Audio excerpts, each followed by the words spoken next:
Once again everybody, we are most welcome to Friday classes. इसके पहले आप लोगों ने 4.1 के सवाल पढ़े हुए थे और अब आज के इस क्लास में आप सभी को 4.2 के सवाल पढ़ना है। प्रीवियस क्लास में आपने पढ़ा हुआ था कि कैसे किसी द्विघात समीकरण के मूल ज्ञात करते हैं, द्विघात समीकरण कहते किसे हैं, द्विघात समीकरण के कितने मूल होते हैं, द्विघात समीकरण में कितनी घातें होती हैं। ये बेसिकली चीजें हैं जो उसका बेस है और जिसके पास बेसिक कांसेप्ट है, जिसने प्रीवियस की क्लास अटेंड की हैं, जिन्होंने उन क्लासों के एक एक पॉइंट को माइंड किया हुआ है, उनका 1 नंबर वाला जो क्वेश्चन आएगा एग्जाम में वो कभी नहीं छूटेगा। तो मैं बता दूं आपकी जानकारी के लिए कि जो 4.2 है वो बेसिक कांसेप्ट है 4.1 का, अर्थात 4.1 में आप सभी को ये निकालना था कि क्या द्विघात समीकरण है कि नहीं। और इस एक्सरसाइज में इस 4.2 में आप सभी को ये जानकारी प्राप्त करनी है कि क्या ये 4.2 में दिए गए द्विघात समीकरणों के कितने मूल हैं या कितने मूल नहीं है। तो प्यारे बच्चों, मैंने आपको बता दिया है। एक बात आप ध्यान में हमेशा रखिएगा, द्विघात समीकरण के जो मूल होते हैं वो हमेशा 2 होते हैं। 2 से ज्यादा द्विघात समीकरण के मूल नहीं हो सकते क्योंकि उसका पावर 2 होता है। जिसकी पावर जितनी होती है उसके मूलों की संख्या उसी के अकॉर्डिंग बढ़ती जाती है और जैसे जैसे पावर में ह्रास आता है वैसे वैसे उसके मूलों की संख्या क्या होती है, घटते जाती है। तो इस प्रकार से आप सभी इसके बारे में माइंड करेंगे। लिखा हुआ है question number 1 4.2 NCERT math class 10 का कि गुणनखंड विधि से निम्नलिखित समीकरणों के मूल ज्ञात कीजिए। आप सभी को गुणनखंड विधि, देखो बच्चों, ये गुणनखंड विधि दे दिया है, इसलिए आपको गुणनखंड विधि नहीं पढ़ना होगा। जो द्विघात समीकरण के मूल हैं उनको हम लोग 2 विधि से बना सकते हैं। 2 टाइप्स ऑफ द्विघात समीकरण। पहला होता है गुणनखंड विधि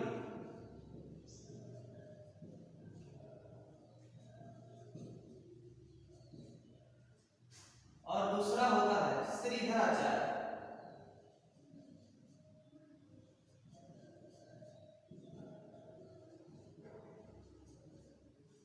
जो ये विधि होती है, इस विधि में आप सभी को फर्स्ट इनटू लास्ट, यानी कि इसमें मल्टीप्लाई, गुणनखंड मतलब कि गुणा, जो गुणा है उसी का खंडन करना। हम गुणनखंड बेसिकली इसको फैक्टराइज करेंगे तो हम जानेंगे गुणनखंड का मतलब होता है कि इसके गुणन के फलस्वरूप उसका खंडन करना। तो जिस प्रकार से इसके गुणन का खंडन करना मींस फर्स्ट इनटू लास्ट, यानी कि पहले से लास्ट वाले में मल्टीप्लाई कीजिएगा, यानी कि 6 to 12 हो जाएगा और इसी 12 का खंडन करना है कि ये आ जाए, 1 आ जाए। तो अब ये अब आपके आगे वाले इन सवालों में मैं बताने जा रहा हूं। और जो ये विधि है श्रीधराचार्य विधि, इसमें होता है x = -b plus minus under root b square minus 4ac/2। अब एक चीज आप जानेंगे कि अब इसमें सर हम अभी बता आप लोगों को कि सर आप बताएं कि इसमें फर्स्ट इनटू लास्ट विधि, तो ये विधि बच्चों इसको श्रीधराचार्य बोलते हैं। और आपके दिमाग में चल रहा होगा ये कि ये ABCD आपने लिख दिया, इसमें कोई ABCD दिखा ही नहीं दे रहा। तो प्यारे बच्चों, मैंने इसके पहले वाले प्रीवियस क्लास में आपको बताया था कि इस द्विघात समीकरण में ABC क्या होता है। एक बात आप हमेशा याद रखिएगा, जो घात वाले के साथ रहेगा, यानी कि जो x स्क्वायर के साथ रहेगा वो हमेशा a है, जो x के साथ रहेगा वो हमेशा b है, और जिसके साथ कुछ नहीं रहेगा अकॉर्डिंग नंबर, कुछ भी 1 2 3 4 5 अचर राशि रहेगी, वो हमेशा c होगा। अब आप एक बात जान लीजिए, जैसे लिखा हुआ है 3x का स्क्वायर, जब 3x का स्क्वायर लिखा तो यहाँ पे a का वैल्यू 3 होगा। क्या होगा बच्चों? 3। लेकिन केवल x का स्क्वायर दे दिया तो यहाँ पे a का मान है, एक के मान की जगह पे आगे कुछ भी नहीं तो क्या है? 1 है। इस प्रकार से आप इस विधि का यूज करेंगे। अब जैसे इस समीकरण को लेते हैं, कोई समीकरण दिया हुआ है, एज फॉर एग्जांपल लेते हैं, लिखा है 3x² + 2x + 5 = 0।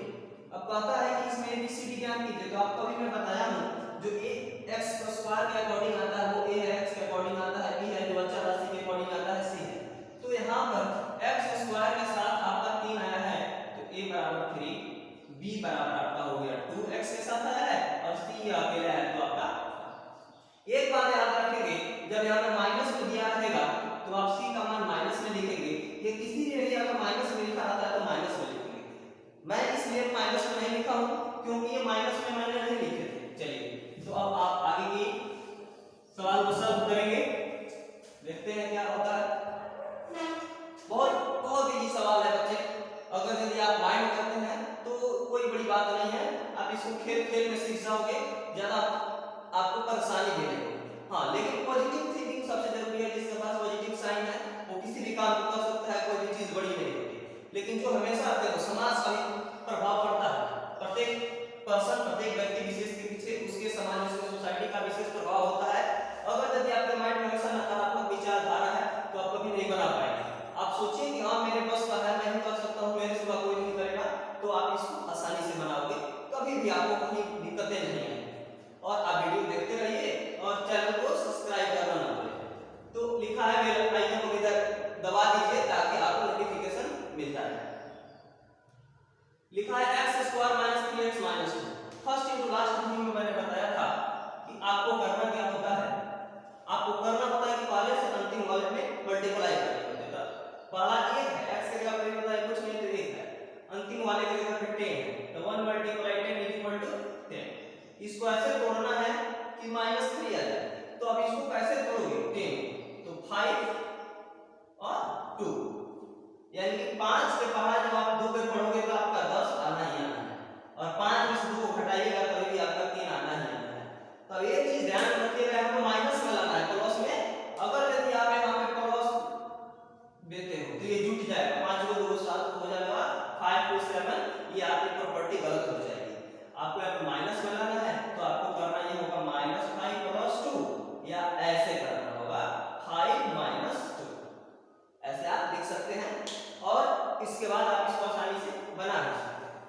तो आगे समझ सकते हैं सवाल को। अब आपको ये सारे के सारे सवाल मैं बनाते जाऊंगा, जहां भी दिक्कतें आएंगी आप उसको कमेंट करके पूछते रहिएगा।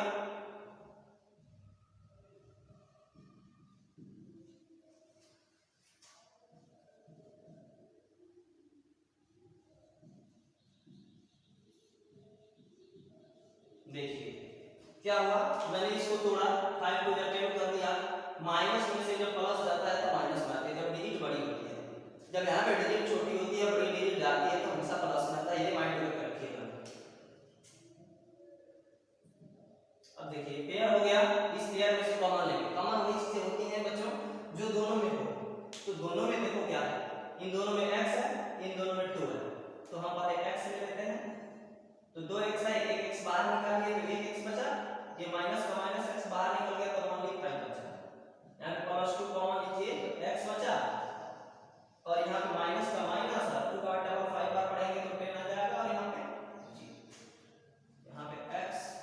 अब वही चीज लिखते हैं एक बार, देखो अब एक बार ये दोनों चीजें की हैं, है ना, तो इन दोनों के स्थान में कोई एक लिख देते हैं, लिखते हैं x - 5, और ये x + 2 लिख लेते हैं, ये x और यहाँ पे +2, ये x और ये +2, x + 2 यहाँ पे होता है। अब इसको कंपेयर करते हैं 0 से, बारी बारी एक को कंपेयर करेंगे 0 से।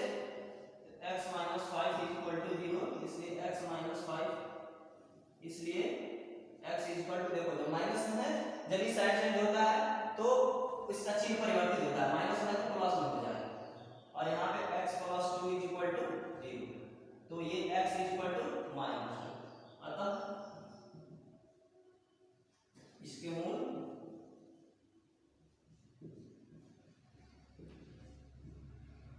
x = 5 और -2, ये आपका आंसर आ गया। दूसरे सवाल को देखते हैं। दूसरा सवाल कहता है कि 2x² + x - 6, इसमें भी वही विधि अपनाएंगे, फर्स्ट इंटू लास्ट विधि, 6 × 12। अब आपको 12 को फैक्टराइज करना है, ऐसे फैक्टराइज करना है कि मल्टीप्लाई करें तो 12 आए, और उसको ऐड या सब्ट्रैक्ट करें तो क्या आना चाहिए? 1 आना। देखो ये आपके ऊपर डिपेंड करता है कि आप इसको कैसे तोड़ोगे। तो आप इसको 4 और 3 में तोड़ देते हैं तो आपका वैल्यू आसानी से आ जाएगा। जब भी आप 4 और 3 में तोड़ोगे तो आपकी जो माने हैं वो आसानी से आएंगे, 4 × 3 = 12 होगा, और 4 में से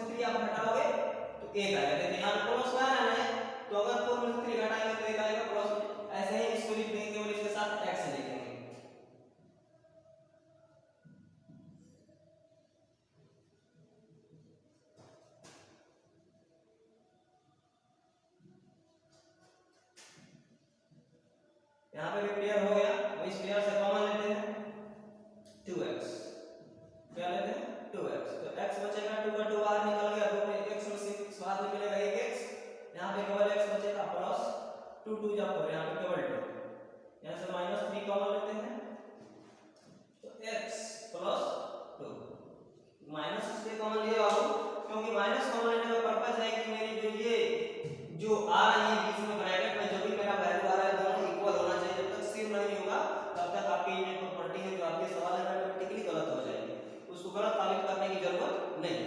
तो इसको बराबर करने के लिए हमको ऐसे लेना पड़ेगा, तो देखिए जब भी माइनस लेते हैं तब ये चीज आ जाएगा, -3 से जब x मल्टीप्लाई करेंगे तो देखो अब करके दिखाएंगे, -3 से करेंगे तो -3x माइनस प्लस -3 का डबल 2 पर पड़ेंगे 6, देखिए -3x -6 आ गया, वही चीज है, थोड़ी सी दिमाग लगाने की जरूरत है।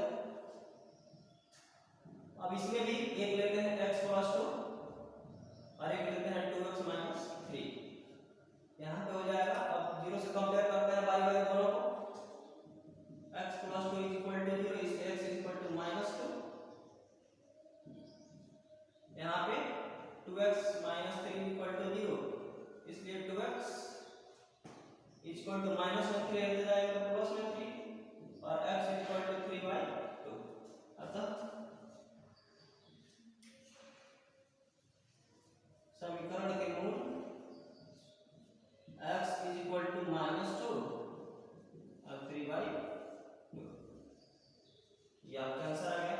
नेक्स्ट सवाल बनता है कि √2x², तो इसको भी थोड़ी देखिए, सबसे पहले आपको जानकारी होनी चाहिए मल्टीप्लाई करने पे क्या आएगा, जब भी मल्टीप्लाई करते हैं आप √2 का टेबल आप पढ़ते हैं 5 √2 बार, तो ये तो 5 हो जाएगा, √2 में √2 से करेंगे तो एक जाति वाले जब भी कोई सवाल आते हैं तो कहता है कि उसको जाति वाले के पास लेके जाओगे तो भी बराबर बैठेगा, उसको जब एक में जब ले जाओ नमक में आप दूध मिलाओगे तो फटेगा ही फटेगा, नमक में नमक ही मिलाना पड़ेगा और दूध में दूध ही मिलाना पड़ेगा, तो ये एक जाति वाले दूसरे को एक्सेप्ट करते हैं, अदरवाइज कोई एक्सेप्ट नहीं करते, तो ये 5 का 5 हो जाएगा, √2 में √2 से करोगे तो 2 जा √4 और 4 का जो स्क्वायर होता है, जो मूल होता है वो आपका 2 होता है, तो 5 2 जा 10, क्या है √2 मल्टीप्लाई 5, √2 का होता है मल्टीप्लाई 10, अब इस 10 को आपको ऐसे तोड़ना है कि आपका 7x आए,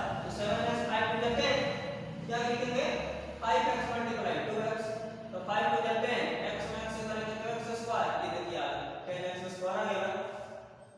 चलिए तो अब आप इसको 5 और 2 से करेंगे, लिखेंगे यहाँ पे आप √2x² plus 5x plus 2x plus 5 2 is equal to 0।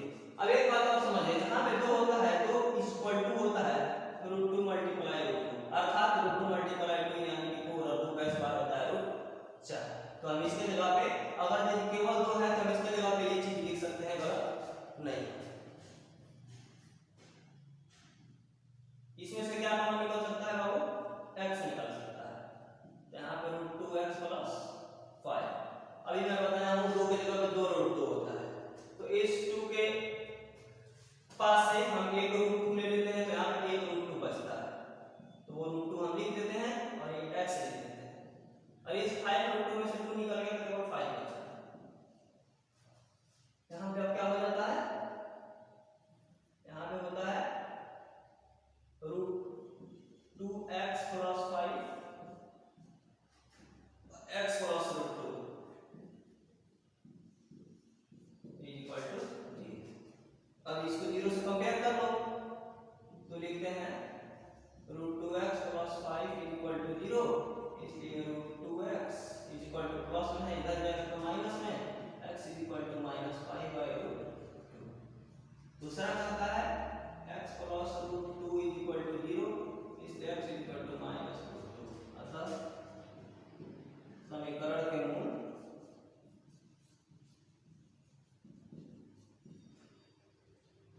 x equal to -5/√2 और -√2,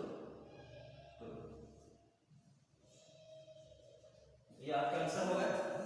अब नेक्स्ट सवाल में देखिए, यहाँ पे इतनी बातें आपको समझ में आ इसी का आप देखेंगे दो क्वेश्चंस हैं और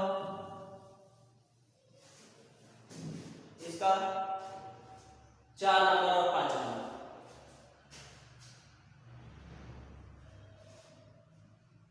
इसका 4 नंबर कहता है 2x² - x + 1/8 = 0। देखो ये बुलवाने के लिए पापा को डैडी बोले होगा, तो इसलिए क्या करेंगे 8 से इसमें 2 में मल्टीप्लाई करेंगे। थोड़ी सी सवाल की जो पैटर्न है उसको चेंज कर दिया है, इसी को आपको समझना होता है। तो अब आप इसको भिन्न के जोड़ की तरह बनाओगे तो सिंपली इसको मल्टीप्लाई कर देंगे, आपके हल आसानी से आ जाएंगे। 8 × 2 = 16x² - 8x + 1 और 8 का टेबल 0 बार पढ़ेंगे 0। इसको तोड़ो 16 × 1 = 16। अब इस 16 को तोड़ना है 8 में, 8 × 2 = 16 नहीं होगा। 4 × 4 = 16 होता है और 4 में 4 जोड़ेंगे 8 हो जाएगा। यहां पे लिखेंगे 16x² - 4x - 4x + 1 -4x क्यों लिख दिए बेटा, मालूम है आप लोगों को? हाँ वेरी गुड, इसलिए लिख दिए क्योंकि -4x और -4x मिल करके 8x होगा, वो भी माइनस क्रॉस और सिंबल माइनस का ही है, इसीलिए हम लिए हैं ऐसे। तो चलिए इसके बाद का सवाल को देखते हैं। ये कहता है कि अब इसमें से कॉमन लेना है, इसमें भी पेयर हो गया, इस पेयर से जब आप कॉमन लोगे इसमें से 4x ले सकते हैं, तो यहाँ पे बचेगा 4x - 1। यहाँ से आप क्या लेंगे -1 ले लो, जब -1 लोगे तो 4x - 1, ठीक है। अब यहाँ पे लिख लेते हैं 4x - 1 और यहाँ पे 4x - 1 = 0। अब यहाँ पे आपकी जो वैल्यूज आती हैं 0 से कंपेयर करना है, तो अब आप 0 से कंपेयर करेंगे तो 4x - 1 = 0, इसलिए 4x - x = 1/4। नेक्स्ट टॉपिक है 4x - 1 = 0, इसलिए 4x + 1, इसलिए x = 1/4। अतः समीकरण के मूल x = 1/4 और 1/4, ये आपके आंसर आ गए। नेक्स्ट सवाल करता है इसका कि 100x² - 20x + 1 = 0। सिंपल सी बात है, मल्टीप्लाई करेंगे 100 और 100, इसमें 20 लाना है तो 10 के 100 -10 -10 20, तो लिखते हैं 100x² - 10x - 10x + 1 = 0। क्योंकि -10x - 10x बेटा, क्योंकि हम आप देखिए फर्स्ट टू लास्ट में एक बार और बताता हूं 100x² × 1 = 100x² बराबर। अब ये मैंने क्यों किया, तो ये मैंने इसलिए किया कि आपको 20 भी लाना है और 100 भी लाना है, तो पहले हम 100 लाते हैं, तो -100 × -10x -10x तो माइनस माइनस करके क्या होता है प्लस होता है, तो ये और 10 10 का 100, x का डबल x बार पढ़ेंगे तो x का स्क्वायर दोनों बराबर आ गया। अब यही चीज 20 के जगह पे देखिए कहां तक ये सही है, माइनस में 20 है ना, तो माइनस माइनस क्या होता है प्लस, लेकिन सिंबल माइनस का 10x और 10x 20, तो आता है कि 10 को x आपके पास है, फिर और 10 को x ला के दे दिए तो 10 को x काउंट कर देंगे उंगली पे 20 को x हो जाएगा। वैसे तो आप लोग बहुत विद्वान हैं तो उंगली नहीं लगानी पड़ती होगी, ब्रिलियंट स्टूडेंट हैं। तो यहाँ पे क्या होगा, इसमें से कॉमन लेनी पड़ेगी, ये कॉमन ले लेंगे, तो इसमें से 10x कॉमन लेते हैं, तो यहाँ पे हो जाएगा 10x माइनस ये, जब 10x निकल जाएगा तो क्या बचेगा बाबू 1, यहाँ से भी आप -1 कॉमन ले लो तो 10x - 1 = यहाँ से कुछ कॉमन नहीं निकलता, वहां से एक निकलता है, क्योंकि हर एक चीज में एक होता है, जो भी अजब राशि होती है उनके पास से होना ही होना है, जब तक संख्या है तब तक लिखा है। तो 10x - 1 और 10x - 1 = 0, इसलिए 10x - 1 = 0, इसलिए 10x + +1, तो x = 1/10। दूसरे वाले करते हैं 10x